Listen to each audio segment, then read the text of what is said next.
Nah, Puja, tahun 2017 saya tuh pernah ke Kalimantan Utara untuk mengikuti program latihan dari Akademi Militer loh.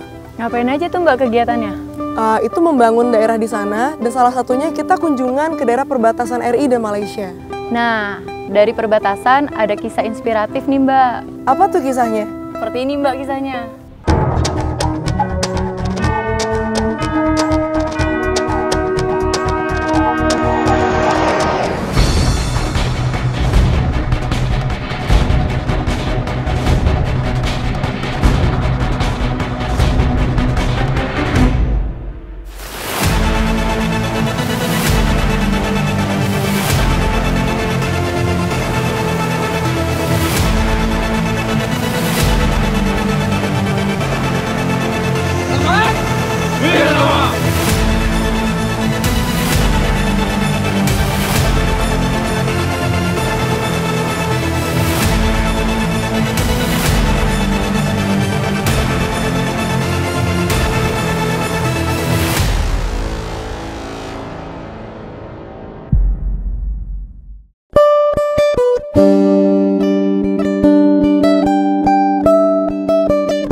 Jadi kita disiapkan kurang lebih hampir 7 bulan. Dari mulai pertama kita seleksi personil, kita laksanakan seleksi jasmani, kemudian seleksi psikologi, kemudian juga melaksanakan pemeriksaan kesehatan. Setelah kita terpilih, kemudian kita mulai siap tugas. Alhamdulillah semuanya berjalan lancar dan penilaian dari komando atas, dalam hal ini Rindam sebagai penyelenggara, kemudian Kodam sebagai penanggung jawab, kita dinyatakan siap, masuklah pada tahapan pemeriksaan kesiapan operasi.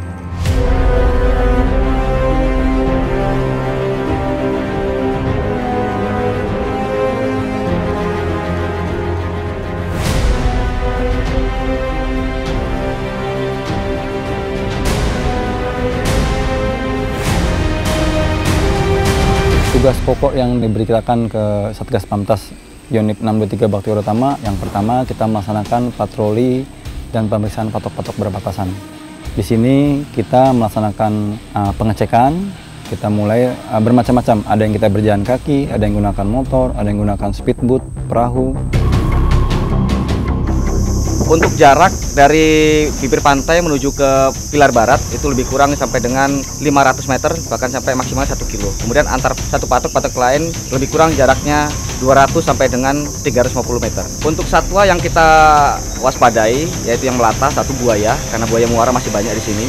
Kemudian juga binatang-binatang berikutnya adalah ular, Pak. Ular laut maupun ular pohon, sehingga kita harus mewaspadai itu. Di situ kita mengecek, terdapat patok yang rusak, bisa diperbaiki, kita perbaiki. Rusak tidak bisa kita perbaiki, kita laporkan. Kemudian beberapa patok juga hilang. Total panjangnya hampir 500 km dengan jumlah patok 6.849 patok. Dari 6.000 tadi, Mas, itu yang baru kita cek itu kurang lebih baru 1.250 patok saja. Baru seperlimanya, karena kita baru 2 bulan di sini.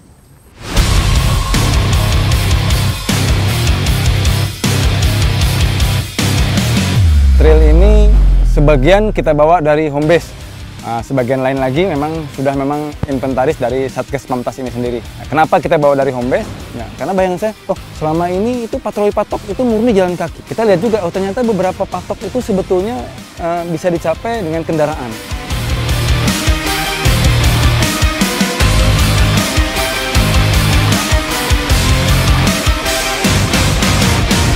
Kemudian menginjak tugas yang kedua, kita melaksanakan pencegahan seluruh kegiatan-kegiatan ilegal. Human trafficking, illegal logging, penyelundupan barang-barang terlarang, narkoba, senpi, kemudian paham radikal, semuanya itu kita upayakan kita mencegah. Salah satu yang paling sering kita lakukan adalah dengan menggunakan teknik sweeping. Dan itu cukup efektif, berjalan. Beberapa juga kita sudah membuahkan hasil, kita sudah berhasil mencegah terjadinya tindak-tindak pelanggaran dalam kegiatan tersebut.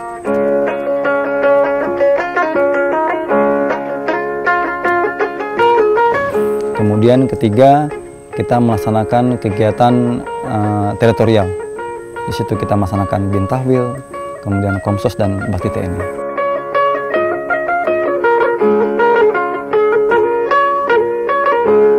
alhamdulillahnya Kabupaten Nunukan ini termasuk zona hijau. Jadi kita bisa agak sedikit improvisasi. Contoh satu hal, kita improvisasi, kita gadik datang. Tenaga pendidik itu kita siapkan 50 orang sudah sertifikasi loh. Nah, kita datang ke rumah-rumah, kita ajari 2-3 orang dengan protokol kesehatan, kemudian juga gakes. Intinya kita door to door.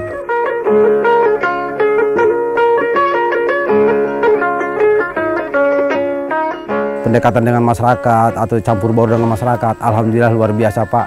Baik dari segi olahraganya, kadang-kadang dia mungkin habis bekerja juga capek, tapi tanpa ada lelah, gimana caranya untuk ibaratnya bercampur baur dengan masyarakat.